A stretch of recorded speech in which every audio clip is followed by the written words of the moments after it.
give me a moment's peace and take out the trash. We pay taxes for people to come and take the garbage. Hey, listen, Greenie, no more sneaking rides to the junkyard. Yeah, man. Take a taxi when you want to go to the junkyard. Welcome to Hot Trash Unlimited, the show where me, Caleb, and me, Joe, sit down and talk about movies to decide whether or not they are hot trash. Joe, what did we watch today? This week in the COVID sessions, we watched Josh Trank's new film, Capone. Do you know what the difference is between Adolf Hitler and Al Capone? Hitler's dead. Capone lives like a king in Florida. He has full-blown dementia. I have reason to believe it could all be an elaborate act. What's this about? We have information that your client may have tucked away a very large sum of money. You can drop the act now. You got goons walking around. I asked This was your idea. I ask you this. This is my idea, and I stand by it. Because, Josh Trank, is he a good director? Is he a bad director? No. The world may never know. No, I know the answer. The answer is he is not a good director. But I ask you this out of full humility, because I myself do not know the answer. What the hell was going on in this film? You got me. Oh, man. This is the late years of Al Capone's life. Late year, singular. After he has been released from Alcatraz and he is suffering from syphilis-caused dementia. The FBI and various members of his family are trying to figure out where he hid some money, but that doesn't really come in. Like, that's mentioned offhand at the beginning and then doesn't come in till about... We have, 30 minutes left? That's when we checked, yeah. And the rest of it is just him having dementia. In the most mind-boggling of scenarios, too. Yeah, it's almost like Josh Trank is a young person and Tom Hardy is a young person, and neither of them have really had to deal with dementia. I don't know. I'm not sure, but it sure seems that way. I don't think that the showing of the dementia was necessarily the problem in this movie. I just think it's very If anything, that's what kept me slightly engaged. It's just, it doesn't feel real. That's my thing. And I don't think it's problematic, but I do think it rings very hollow in kind of an entertaining way. It's silly. Which dementia shouldn't be. No, the first hour of this hour and 45 minute movie is Tom Hardy, Al Capone, gargling glass and trying to be sane. He's gargling glass. He's chomping down on cigars. He's pooping himself. Yeah, he's pooping himself.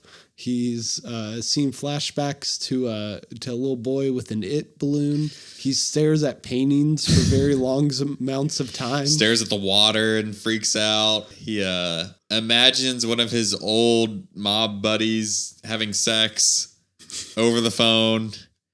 Yeah, completely separate from his reality. Yeah. Because Tom Hardy is speaking in such a gravelly, accented voice, it's hard to understand him. I got maybe 5 words out of that entire movie. I take it to 5 to 10 and whoa, what? And it's weird because, when he's speaking Italian, there are subtitles. So I'm kind of hoping he just speaks Italian the whole time, because at least when he's speaking a language I do not know, I understand him. Let's see what I got. I got, yeah, quack. We got it when he was singing I Was King of the Forest. I was king of the forest. If I were king of the forest. Yeah, there's just a scene where he's watching The Wizard of Oz and he just starts singing. And it's this is a real acting moment for you, Tom, isn't it? I mean, the past 10 years of this man's career has just been, I'm gonna do a voice and I'm gonna commit. That's always been his career. You look at Bronson and he was doing this thick Cockney accent. You look at Revenant, he's talking in some form of I don't even know, but it's some hillbilly English. And it turns out the god, he's a squirrel. Dark Knight Rises. Yeah, of course you have Dark Knight Rises in there. That's a lovely, lovely voice. You got Venom. You are a loser, Eddie. I think this and The Revenant are up there for the least understandable, because in this I could pick out a couple words here and there, and he's oh, it's fine because the character probably isn't making much sense anyway. But like in Revenant, the only thing I ever picked up is God is a squirrel. The God, he's a squirrel. Thankfully, you don't need Tom Hardy's dialogue to show you what's going on in this movie. I will give it that. It's very clear this man is going insane. I take it to 5 to 10. Whoa, what? I think that's because the film is slowly driving you insane by cutting to a new shot every 3 seconds. That dialogue scene with Matt Dillon, was that his name? Yeah, Matt Dillon. Matt Dillon, okay. I'm pretty sure. That first scene with Matt Dillon where they're talking at the like table and you figure out he's a hallucination. Dear Lord, I thought I was blinking excessively. Oh, it's every dialogue scene.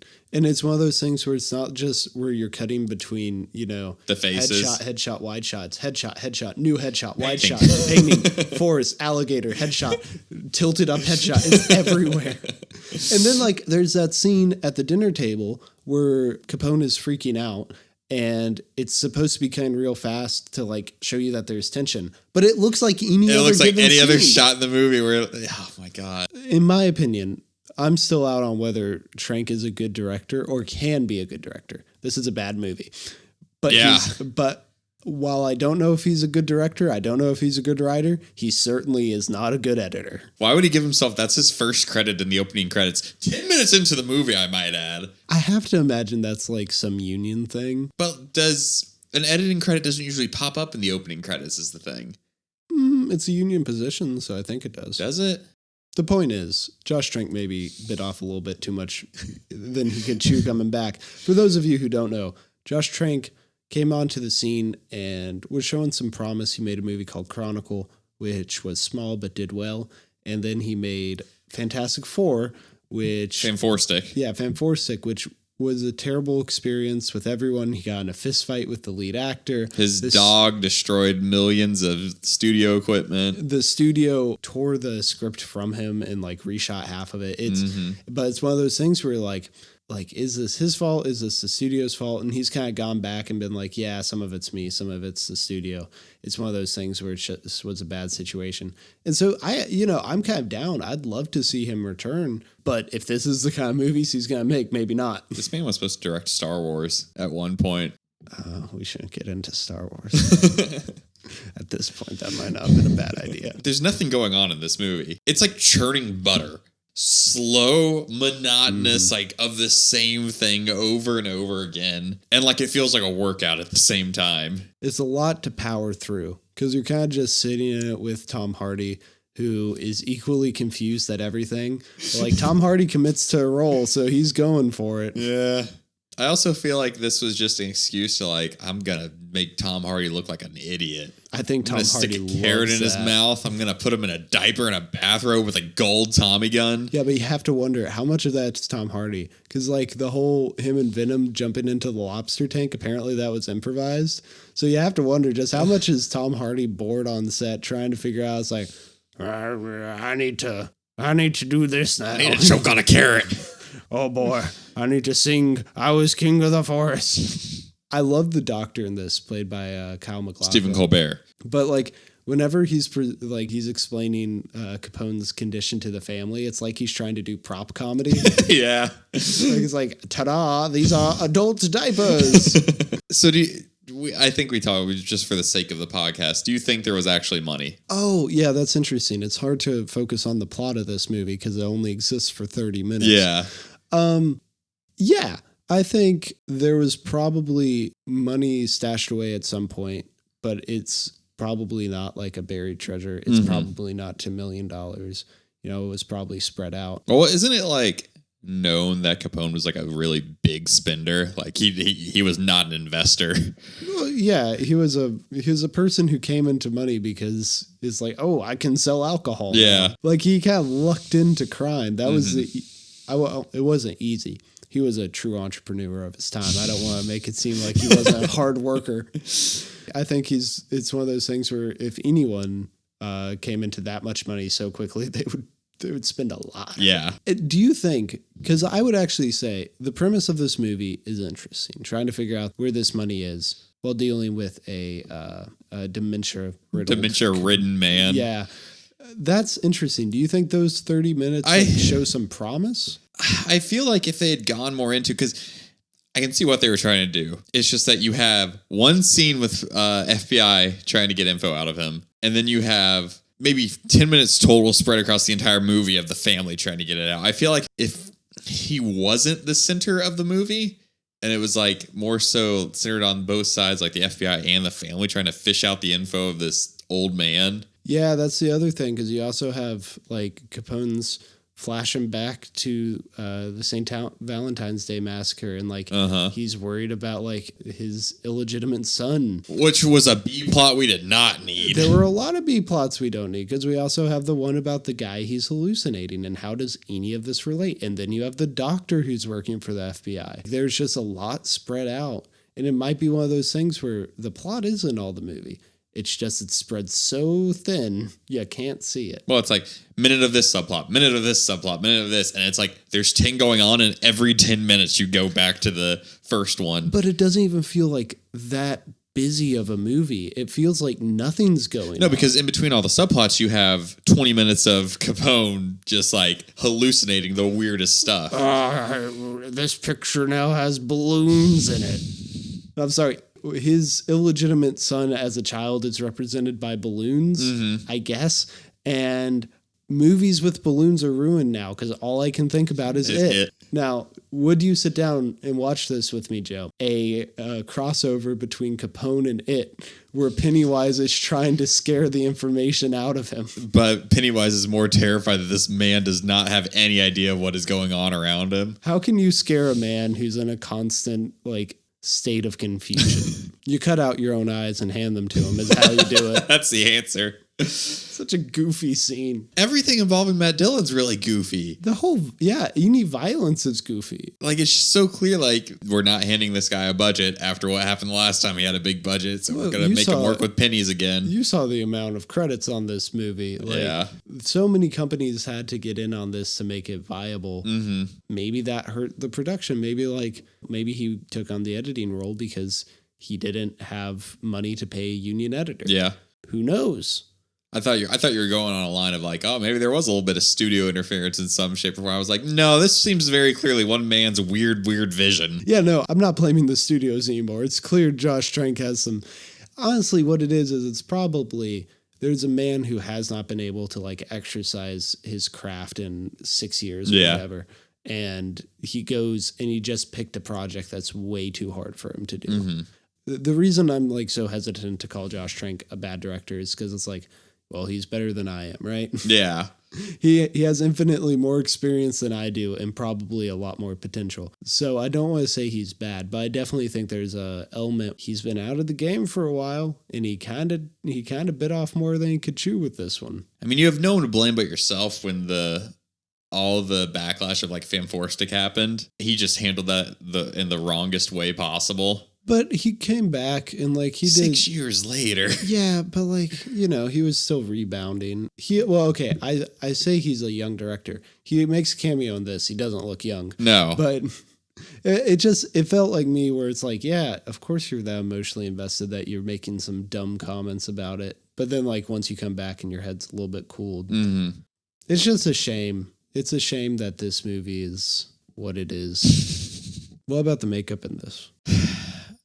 I could get what they were doing with the syphilis scars and stuff. Tom Hardy's lack of a hairline is just so clearly like hairs planted onto his bald head. The old man makeup, I'll give him like, it looked decent enough.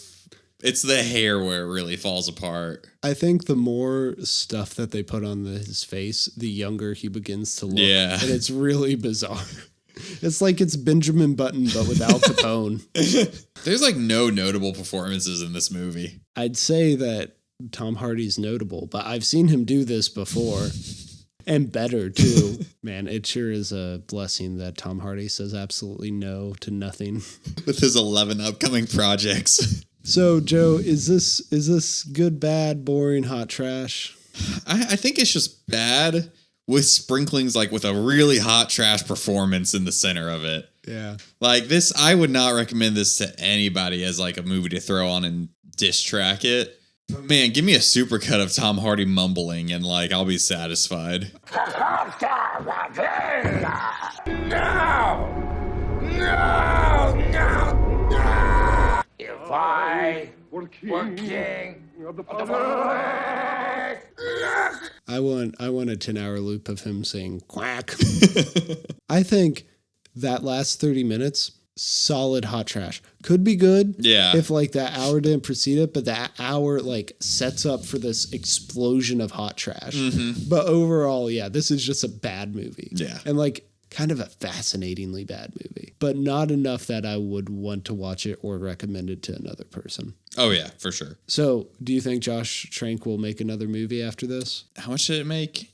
Who knows? Because I think they did release numbers for this. It wasn't much, but it was a big number for like the production studios. Well, in home release too. Once they put it out on home release, they had to expect that they got cut. Yeah. Unless you're putting it on a streaming platform, you're not going to get the audience you expected to. Except for two idiots sitting in a room making poor choices. I will say, didn't enjoy the movie. It didn't frustrate me like so many of the other movies I'll we've give it watched. that, where I was just kind of head cocked to it, like side tilt, wondering what was going on in anybody who was in this.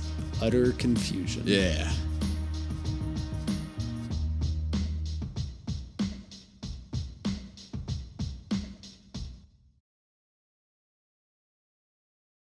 I take it to 5 to 10 and whoa, what? That's a lovely, lovely voice.